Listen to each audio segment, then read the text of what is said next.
할렐루야. 우리 좌우 인사합시다. 반갑습니다. 네, 축복합니다. 별로 안 반가운가 봐요. 다시 한번 인사합시다. 반갑습니다. 축복해요. 네. 네, 오늘 말씀의 제목은 믿음의 임계 질량을 통과한 사람이다 이렇게 잡았는데, 전에 MBC 앵커였던 백지연 씨라고 하는 분이 크리티컬 매스라고 하는 그 책을 썼어요. 이분이 이제 아나운서를 하면서 뭐 국내 또 국외 세계 유명한 성공한 사람들을 인터뷰를 하면서 그들이 가졌던 그 성공의 특별한 한 가지의 이유의 특징이 있다라고 하는 거예요. 그것을 이제 이 책을 통해서 썼는데, 사람들의 성패를 좌우하는 굉장히 중요한 그것이 뭐냐면은 이 크리티컬 매스래요. 크리티컬 매스. 도대체 이 크리티컬 매스가 뭐길래 이렇게 사람의 성패를 좌우하는 굉장히 중요한 요소냐? 궁금하죠? 크리티컬 매스는 우리말로 그 임계 질량이라고 그렇게 표현을 하는데, 이 뭐냐면은 어떤 유효한 변화를 위해서 꼭 필요한 어떤 질량과 어떤 숫자와 이런 것들을 의미하는 것이 이 크리티컬 매스라는 거예요. 쉽게 얘기하면 한 예를 들어서 그 비행기가, 무거운 비행기가 하늘로 날아가잖아요. 어떻게 이렇게 무거운 비행기가 하늘로 날아가느냐? 하늘로 날아가기 위해서는 반드시 두 가지의 조건이 필요하대요. 하늘로 날아가려면은 하늘로 이렇게 뜨는 그 양력이 그 비행기의 큰 그 무게와 이 중력을 이겨야 되거든요. 높아져야 돼요. 그러게 하기 위해서는 두 가지 조건이 필요한데, 첫째는 이 비행기가 이 지상에서 약 한 250km, 시속 250km에서 300km의 속도를 달려야 된대. 거기에서 조금이라도 모자라면 안 된다는 거예요. 그리고 그 똑같은 속도로 1800m를 계속해서 활주로 해야 된다는 거예요. 활주로가 굉장히 길잖아요. 이 두 가지 조건 중에서 하나라도 미흡하면은 절대로 비행기는 하늘로 비상하지 못한다. 그게 이제 임계 질량이에요. 임계 질량. 핵이 딱 폭발할 때 꼭 필요한 그 특별한 그 질량, 이게 이제 크리티컬 매스인데, 더한 예를 들자면은, 여러분 물은 몇 도에 끓어요? 100도에 끓어요.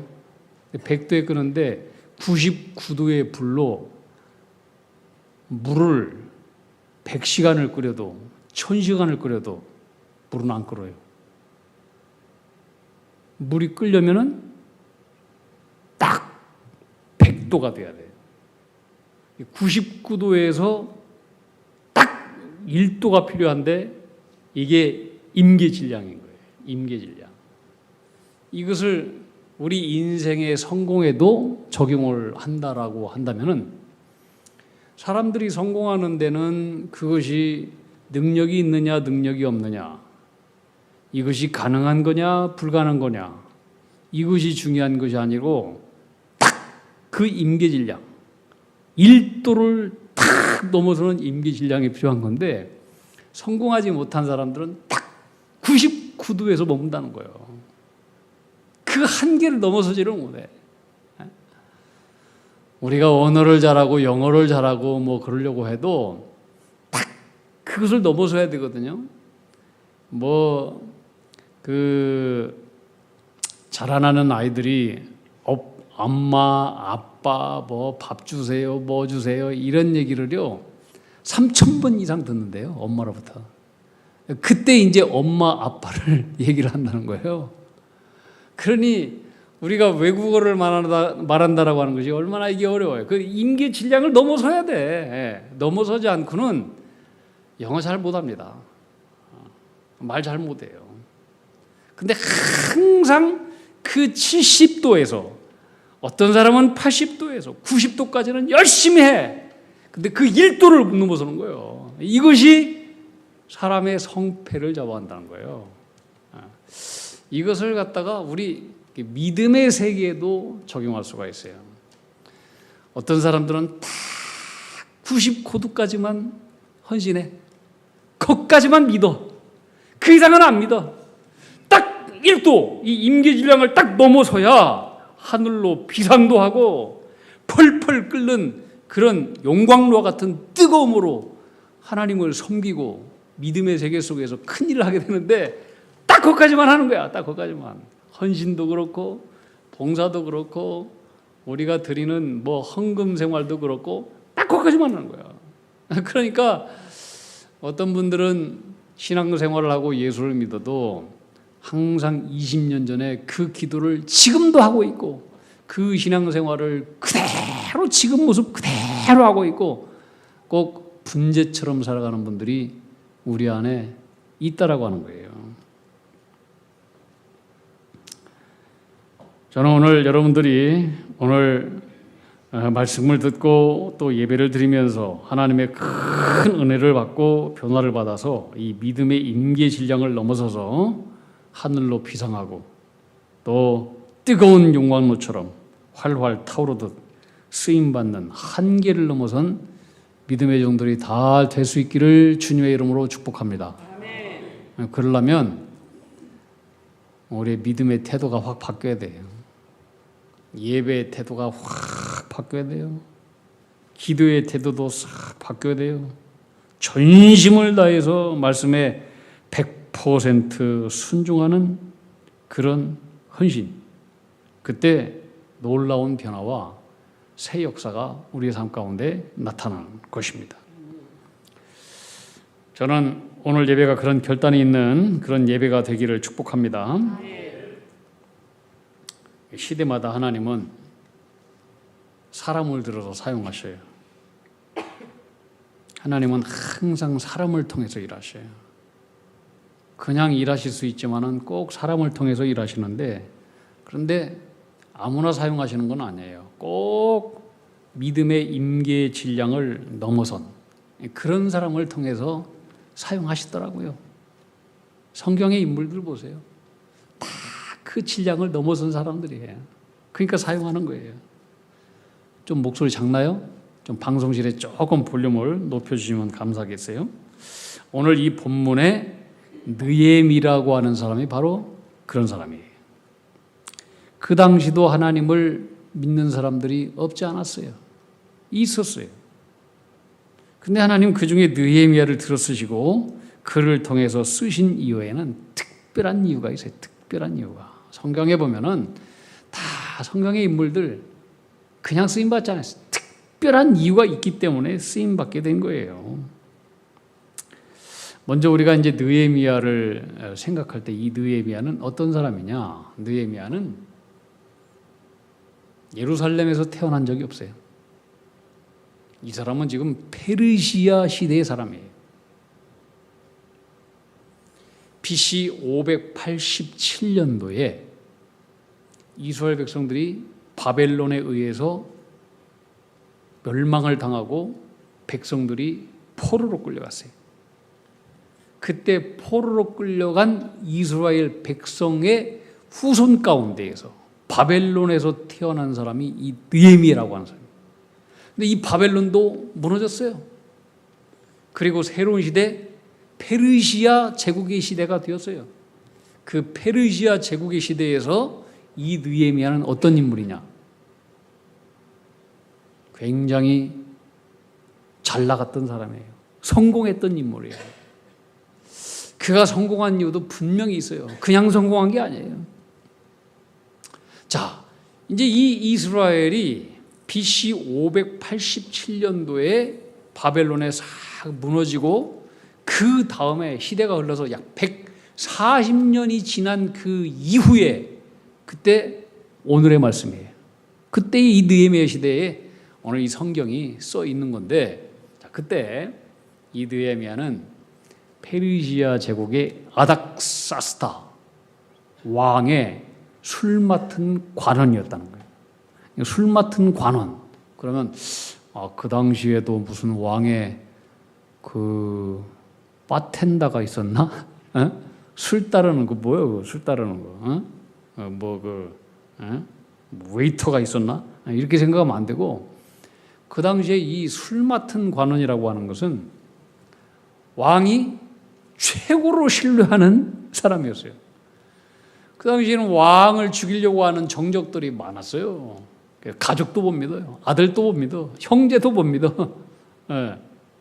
자기를 죽이고 자기들이 왕이 되려고 하기 때문에 아무도 못 믿어. 그러니까 그 중에서 제일 자기가 믿을 수 있는 사람, 술 맡은 관원장. 술에다가 독 타버리세요. 독 타버리면 죽어버려요. 그러니까 신뢰할 만한 사람이 이 술 맡은 관원장이었는데, 이 사람은 학자였어요. 정치가였어요. 왕과 함께 가까이에서 국가의 정세와 정치와 또 뭐 교육과 문화와 군사와 이런 것들을 함께 논의할 수 있는 아주 최고의 지혜자, 또 정치가 있단 말이에요. 그 정도로 중요한 직책이었다. 근데 어느 날 이 느헤미야가 왕궁에 있는데, 느헤미야 형제 중에 이 하나, 2절에 보면 하난이라고 하는 그 형제가 이제 자기가 한 번도 태어난 적이 없는 무너져버린 140년 전에 무너져버린 고국 예루살렘 유다를 다녀온 거예요. 그래서 이제 왕궁에 왔어요. 형제가 형을 만나러. 느헤미야가 물어보는 거예요. 140년에 남겨졌던 그 우리 유다 민족들의 형편이 어떻더냐 물어보니까 동생 하나니가 얘기하기를, 형님, 남겨져 있는 우리 고국의 유대인들, 이 백성들은 너무나 형편이 어려워서 삶이 큰 환난을 당하고 능욕을 받고 있으며, 예루살렘 성은 허물어졌고 예루살렘 성문은 다 불타버리고 이웃 사람들 도둑놈들이 와가지고 우리 백성들을 다 약탈해가고 사는 것이 너무나 형편이 아니었습니다. 이런 소식을 듣게 됩니다. 이런 소식을 들은 이 느헤미야는 왕궁에서 슬피 울며 그렇게 애태웠다는 거예요. 자, 생각해 보세요. 이 느헤미야는 자신은 그 유대 땅에서 태어난 적도 없어요. 지금은 페르시아 제국의 시민이에요. 잘 먹고 잘 살고 있어요. 그가 무엇 때문에 자기 자신이 태어나지도 않았고 한 번도 가본 적도 없는 이스라엘이 환난을 당하고 곤욕을 당하고 수치를 당하고 이 말을 듣고 이렇게 슬퍼할까요? 슬퍼하는 이유가 뭘까요? 자기 조국이라서? 태어나지도 않았는데? 그것은 이유가 하나예요. 그의 선조 조상들로부터, 할아버지, 할머니, 아버지, 어머니로부터 자신의 뿌리 교육, 다시 말하면 너희는 이방 땅에 살든지 포로 백성으로 살든지 어디에 살든지 너희의 뿌리는 하나님의 백성이다. 너희는 어디에 있든지 하나님의 백성이라고 하는 것을 잊지 마라. 이것을 뼈저리게 배웠기 때문에 그래요. 이스라엘이 주전 587년에 바벨론에게 무너지고 그때 바벨론의 포로로 끌려갔던 그 사람 중에 우리가 잘 아는 다니엘, 그의 세 친구 사드락, 메삭, 아벳느고 있잖아요. 10대 때 끌려갔어요. 한 15살 정도 그렇게 됐을 것 같아요. 끌려가면서 그들은 마음에 뜻을 정했다고 했잖아요. 그 뜻이 뭐냐? 우리 조상들은 우리들이 비록 하나님께 불순종해서 이방 땅으로 포로로 끌려가지만 내가 이방 땅에서 포로 백성으로 살지언정 절대로 하나님을 잊지 않을 것이고, 그리고 우리는 이방 땅에 살면서 왕의 진미를 먹지 않을 것이다. 우상에게 드린 음식을 먹지 아니할 것이다. 그리고 우상 앞에도 절을 하지 아니할 것이다. 우리는 절대적으로 다시는 이방 땅에서 우리 부모들, 조상들이 범했던 하나님을 떠나고 우상을 숭배하고 하나님을 불순종하는 이런 죄를 저지르지 않고 이 뜻을 정하고 갔다라고 했어요. 뜻을 정하고. 이 애들이. 그런데 이것은 다니엘뿐만이 아니에요. 그 당시에 포로로 끌려갔던 대부분의 포로 백성들은 다 이런 마음과 결심을 하고 바벨론으로 끌려갔던 거예요. 그래서 비록 이방 땅에서 포로로 살지만은 이들은 거기에서 또 장가가고 시집가고 애를 낳고 후손을 낳지만 그 후손들에게 너희들만큼은 절대로 하나님을 불순종해서는 안 된다. 하나님을 기억해야 된다. 우리의 뿌리는 하나님의 백성이다. 이것을 목숨을 다해서 자손들에게 가르쳤던 거예요. 철저한 뿌리교육, 철저한 신앙교육. 이것이 느헤미야의 믿음의 정신 속에 이게 남아있던 거예요. 근데 이 유대인들의 그런 정신은요, 뭐 지금 그 이후로 BC 587년 이후로 지금 몇 년도가 지났습니까? 뭐 한 3,000년 지났잖아요. 그들의 정신은 계속 지금도 이어지고 지금도 지난 2000년 동안 나라를 잃고 세계에 흩어졌어도 이 유대인들은 그 정신을 후대들에게 전수하고 있어요. 그리고 자기 동족들이 서로 만나고 헤어질 때 그들은 어떤 인사를 하느냐, 서로에게 이런 인사를 해요. 내년에는 예루살렘에서 바샤나 하바 앞에 예루살렘. 이들은 2000년 동안 나라를 잃고도 만나고 헤어질 때 꼭 이런 인사를 했어요. 대단하잖아요. 철저한 뿌리교육. 내년에는 예루살렘에서. 결국 그들은 1948년도에 전 세계에 흩어졌던 유대인들이 돈 많잖아요. 우리가 돈을 댈 테니까 예루살렘으로 가서 나라를 세울 사람들은 가라.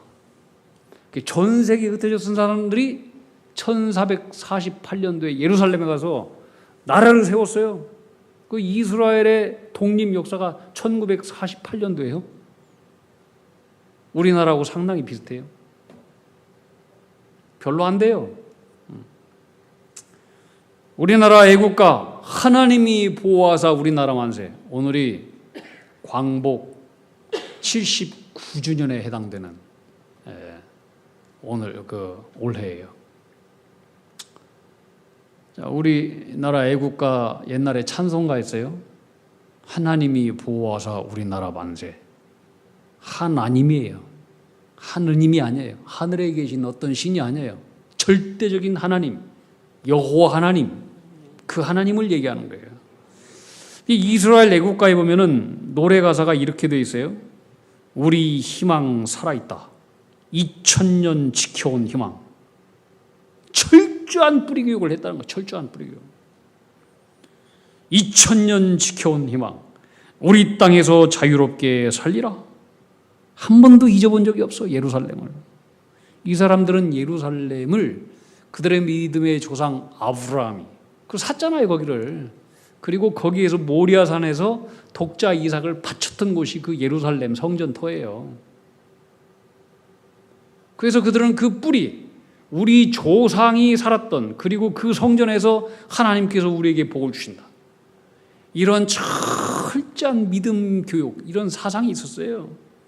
그래서 우리 땅에서 우리는 자유롭게 살리라. 시온에서 예루살렘에서 우리 땅에서 우리는 자유롭게 살리라. 시온에서 예루살렘에서. 애국가 가사가 그래요. 느헤미야가 당시 하나님 동생에게서 들은 이 고국의 예루살렘의 성이 불탔다라고 하는 것은, 이것은 자신의 삶의 뿌리가 불타버렸다는 거예요. 그래서 이 느헤미야는 조국 예루살렘이 무너지고 백성들이 괴로움을 당하고 있다는 이 소식을 듣고 슬퍼하면서 하염없이 울었던 것입니다. 근데 여러분, 느헤미야, 일개 느헤미야가 할 수 있는 것은 우는 것밖에 없어요. 뭘 할 수 있겠습니까? 아무것도 할 수 없어요. 그런데 어쩌면 이것이 모든 인간들의 한계, 우리들의 얘기예요. 우리 인간은 아무리 해도 내 힘대로 안 되는 일들이 있어요, 없어요? 있어요. 별 노력을 다해도 나의 힘으로, 나의 노력으로는 불가능한 한계 상황들이 있어요. 인계 질량을 못 넘어서는 거예요. 오늘 말씀은 바로 그와 같은 한계의 상황 앞에서 어쩔 수 없이 절망하고 슬퍼하고 울고 있는 그런 인생들에게 들려주시는 하나님의 말씀입니다. 자, 그러면 어떻게 이 느헤미야는 인간의 한계 상황을, 모든 난관을 극복하고 하나님께 쓰임받고 사명에 성공할 수 있었습니까? 그가 어떻게 이 모든 상황을 극복하고 쓰임받았는지 그가 취했던 행동을 보면 우리가 그 단서를 알 수 있어요. 저는 오늘 그 말씀을 함께 나누려고 하는 거예요. 첫 번째 단계는 한번 따라합시다. 기도였다. 우리는 기도를 아주 별것 아닌 것처럼 생각해요. 느헤미야가 그 시대에 높은 자리에 올라가고 또 무너진 예루살렘의 성벽을 세울 수 있는 위대한 일에 쓰임받았던 이유는 그는 일생이 기도하는 사람이었어요. 우리들도 기도하잖아요. 근데 이 기도의 임계 질량을 넘어선 사람이에요. 이 기도에도 임계 질량이 있어요. 느헤미야 1장부터 13장 마지막 강제 보면은 느헤미야는 항상 기도했어요.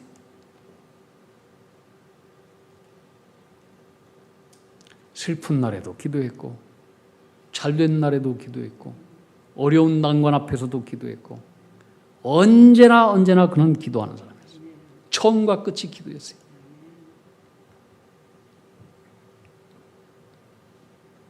여러분, 기도는 뭡니까? 기도라고 하는 것은 하나님께서 일하시도록 하는 것이 기도예요. 아멘. 가장 빠른 지름길이 뭐냐? 하나님을 움직이는 거예요. 그게 기도의 능력이라니까요. 느헤미야는 기도의 능력과 기도의 비밀을 알았던 사람이에요. 하나님의 마음을 움직이는 것이 기도라고 하는 것을 알았던 사람이에요. 그래서 이 현실 앞에서 슬퍼하며 울다가 4절을 보시면은 눈을 들어서 하나님을 바라봐요. 하나님을 바라봐요. 그리고 하나님 앞에서 금식하며 기도했어요. 여러분, 기도하는 한 사람이 기도하지 않는 한 민족보다 강하다는 것을 아십니까? 스코틀랜드의 유명한 종교개혁자 존 낙스의 이야기예요. 기도하는 사람이었어요. 그 사람을 통해서 영국의 세계가 변화됐어요. 그 당시에 이 존 낙스를 아주 핍박했던 영국의 메리 여왕, 이 사람이 이런 유명한 말을 했어요. 나는 영국의 100만의 대군보다도 존 낙스 한 사람의 기도가 더 무섭다. 그도 기도의 능력이 무언지를 알았던 여자인 것 같아요. 여러분, 하나님은 어느 시대나 하나님을 신뢰하고 기도하는 사람을 통해서 당신의 뜻을 펼치시고 하나님의 나라를 세워 가시는 분이십니다. 반드시 기억해야 돼요. 그리고 5절에 보시면은 느헤미야가 하나님 앞에 어떻게 기도했는지 그의 기도의 내용이 나와요. 우리가 깊이 주목해야 될 것은 뭐냐면 바로 이 기도의 내용이에요. 그가 하나님을 어떻게 인식을 하고 기도했는가? 우리 이거 오늘 꼭 배워야 돼요. 하나님 인식이 중요한 거예요. 첫 번째, 이 느헤미야는 어떻게 기도했느냐. 자, 5절 우리 다 함께 한번 읽어봅시다. 시작. 이르되 하늘의 하나님 여호와 크고 두려우신 하나님이여 주를 사랑하고 주의 계명을 지키는 자에게 언약을 지키시며 긍휼을 베푸시는 주여 간구하나이다. 이 내용이 너무나 중요해요. 그는 하나님을 하늘의 하나님 여호와라고 했어요. 하늘의 하나님 여호와, 크고 두려우신 하나님, 이렇게 인식했어요.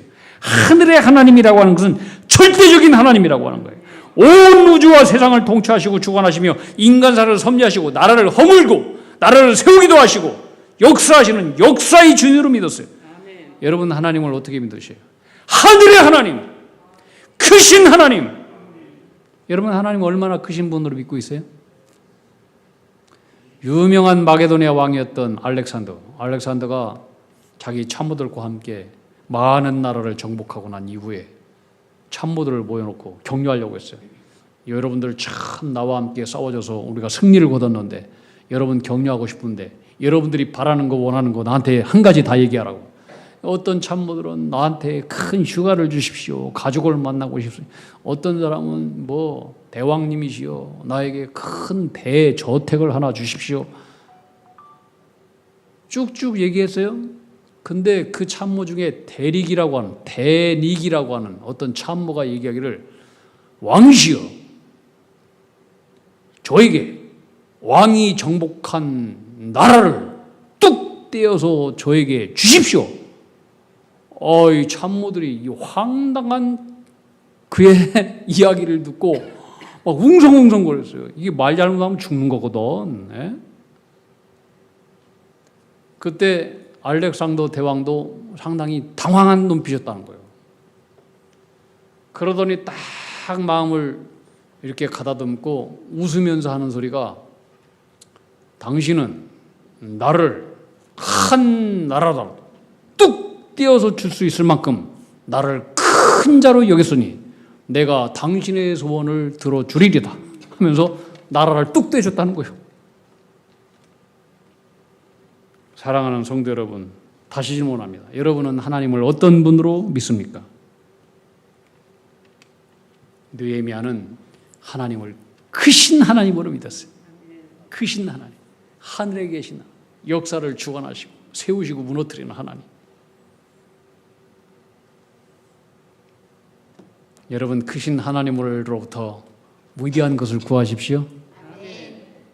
그리고 크신 하나님을 위하여 위대한 일을 시도하십시오. Expect great things for God. 하나님을 위하여 위대한 일을 기대하라. Attempt great things from God. 하나님으로부터 위대한 일을 시도하라. 근대 선교사의 아버지라고 불리는 윌리엄 캐리의 얘기예요. 구두수 성공했어요. 그런 구두수 성공이 열심히 인도어를 얘기하고 막 5개 국어를 막 하고 아무것도 공부하지 않은 이 사람이 하나님 크신 하나님 믿고 큰 불을 품고 그래서 인도의 선교사가 되고 근대 선교사의 이 선교의 업적을 이루는 그런 위대한 인물이 된 거예요. 두 번째, 이 느헤미야는 하나님을 어떻게 인식했느냐? 5절을 다시 보시면 주를 사랑하고 주의 계명을 지키는 자에게 언약을 지키는 분으로 인식했어요. 한번 따라합시다. 주를 사랑하고 주의 계명을 지키는 자에게 약속을 지키시는 하나님.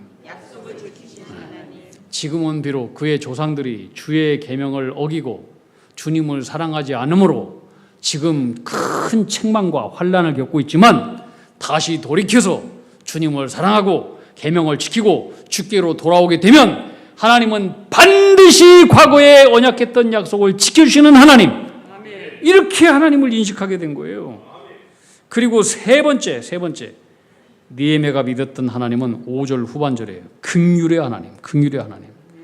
내가 겪고 있는 이 고난과 괴로움을 구경만 하고 계신 분이 아니라 늘 내 옆에 곁에 계셔서 고통을 함께 하시고 아파하시는 하나님으로 믿었어요. 영어의 긍휼의 하나님. 뭐라고 써냐면 unfailing love 이렇게 써 있더라고요. unfailing love. 실패하지 않는 하나님, 변함없는 하나님, 끊임없는 하나님. 이렇게 하나님을 인식했어요.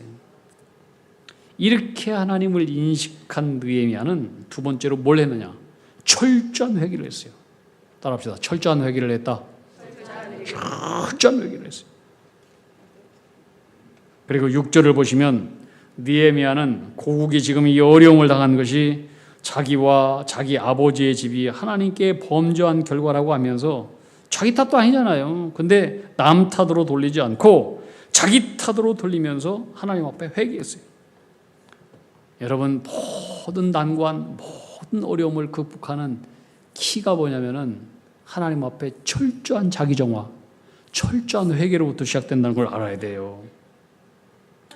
세 번째 단계는 그렇게 철저한 회개를 바탕으로 느헤미야는 뭘 했느냐? 하나님, 이 어렵고 힘든 일에 나를 드리겠습니다. 완전히 헌신 기도를 한 거예요. 따라합시다. 헌신의 기도를 했다. 우리의 기도는 어떻습니까? 하나님, 우리 교회에 좋은 일꾼 보내주세요. 하나님, 좋은 헌신자를 보내주세요. 좋은 예배자가 넘쳐나게 해주세요. 성가대도 꽉 차게 해주세요. 우리 교회 부흥되게 해주세요. 전도하게 해주세요. 기도는 하는데 하나님, 내가 이 일에 헌신하겠습니다. 이런 기도는 참 부족하잖아요. 그죠? 그런 기도는 부족하거든. 우린 그런 기도를 하는데 내가 그 일에 헌신하겠습니다. 이건 참 부족해. 근데 이 느헤미야 기도는 그 일에 자기가 헌신하겠다고 하나님 앞에 드려버린 거예요. 임계질량을 확확 넘어서 버린 거예요.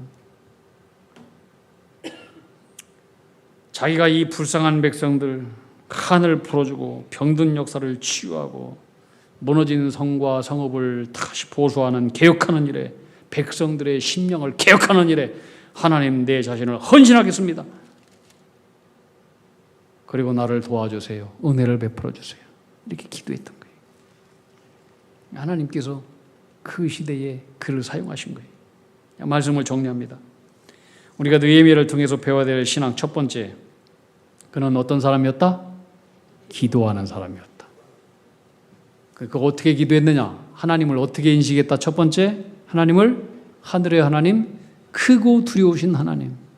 우리는 하나님 크신 분은 믿어요. 근데 두려운 하나님은 우리는 잘 안 믿으려고 해요. 하나님은 두려우신 하나님이에요. 우리를 심판하시는 하나님도 알아야 돼요. 크신 하나님만 우리가 요구해서는 안 돼요.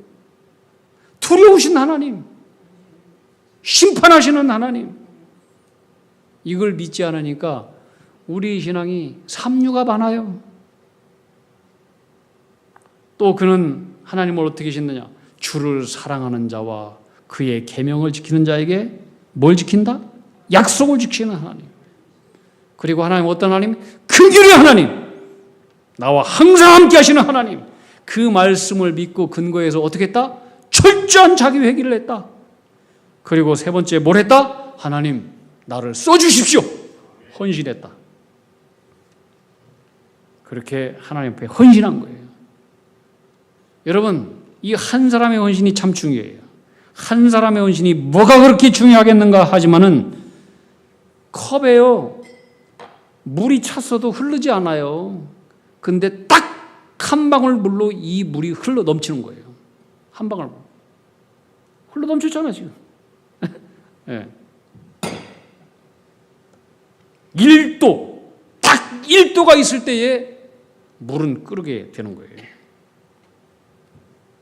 한 방울의 불과 같은 헌신의 사랑, 1도의 불과 같은 주님의 종들 어디서나 필요합니다. 오늘 이 말씀을 통해서 내가 그런 자가 되겠습니다. 이렇게 헌신하는 주의 백성들에게 하나님은 크고도 놀라운 은혜를 베풀어 주시고 귀하게 쓰실 줄로 믿습니다. 역사를 그런 사람을 통해서 살리시고 교회도 살리게 될 줄로 믿습니다. 기도하겠습니다.